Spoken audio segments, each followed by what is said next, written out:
What is up, guys? Welcome to another video. That Geeky guy here, and today we'll be looking at the recently announced ban list. So this just dropped today, so as of the recording of the video just a few hours ago. So I'm recording this video as I got back to work and looking through the ban list and trying to understand all the different bans that's going on, because it's quite a few cards that's being banned around here. And not only banned, we are also looking at the usage of the new suspension. So a few cards are also suspended, and I'm just gonna go through some of the cards.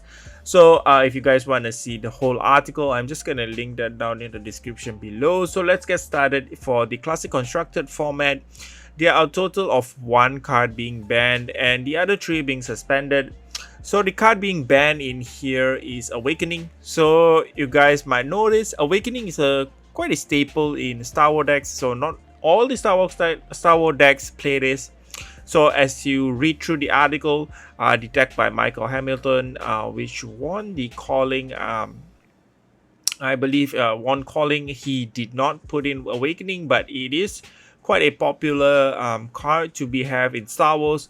So what Awakening basically does is, if you are behind in terms of health, Awakening basically calculates the difference between you or your opponent, the health you just played during opponent's turn. As an instant, create that many seismic surge token, double if it's fused, and you get to play basically any type of huge attack for free.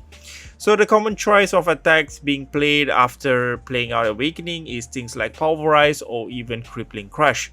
So it makes sense that Awakening is being banned, because it basically is a tool to catch up, and it gives Star Wars just too much of a momentum kind of tool to get back into the game. So it's just too efficient for it what it does, so it's banned. Now also there are three other cards being suspended here, which is the Autumn Touch, the Bloodshot Skeleton, and also the Seeds of Agony. So we're gonna touch upon a few each of these cards here.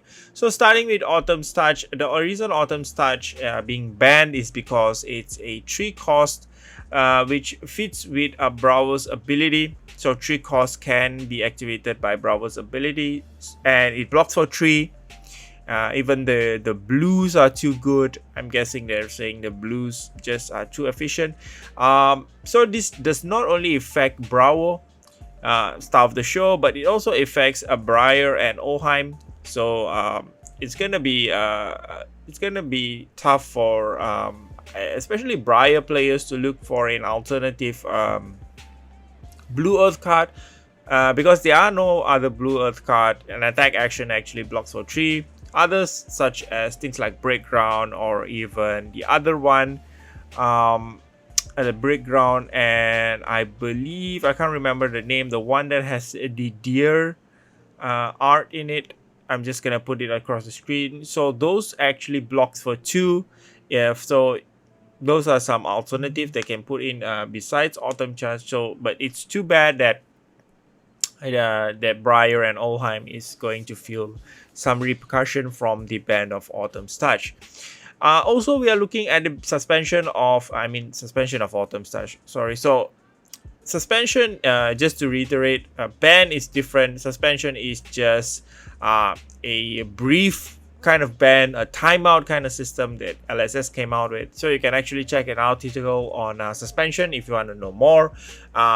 It's just at the end of the page where all these news are being put on. Next, we are looking at the suspension of Bloodshot Skeleton. So you guys might already notice that Viscerize are using Skeleton as a form of actually a tool for OTK. It goes really well with Sonata, giving that huge turn which basically kills off most of the heroes. So the interaction is a bit too efficient, so it's being suspended in Classic Constructed. So we're gonna take a look at the Blitz, and then just to see if these cards are banned or suspended in Blitz. Next is Seeds of Agony. It's being moved from banned to suspended until Chain becomes a living legend. So all this suspension takes place until Star Wars, Viceroy, and also Chain becomes a living legend respectively. As for Seeds of Agony, it's going to be interesting because they're moving it to suspension, which means there is another Shadow Rune Blade on the way. So we're going to take a look at, we're going to move over to Blitz now. We're going to talk about Blitz. So the hero that have attained Living Legend in Blitz is Viserai. So Viserai has been super efficient during the Battle Hardened events and all these big events. Even if winning one, I believe he's the champion of the calling recently in Europe was by Yuan Jin Lee. So his Viserai was the beast. Took down the calling, and then we have a bunch of Battle Hardened event where Viserai won. So he's actually achieved the Living Legend status. I believe it's the first hero to attain the Living Legend status in Blitz. And then there are a few changes also being done for Blitz. Awakening once again is also banned for Blitz. Hardened Cross Trap is banned. And then we are looking at Seeds of Agony being suspended once again until Chain becomes a Living Legend. Snapback, Sonata, and then Stir the Aetherwind is also suspended until the conclusion of Skirmish Season 5. So Skirmish Season 5 is scheduled to be concluded on the August of 22. So these cards can't be used until the conclusion of Skirmish Season 5 basically.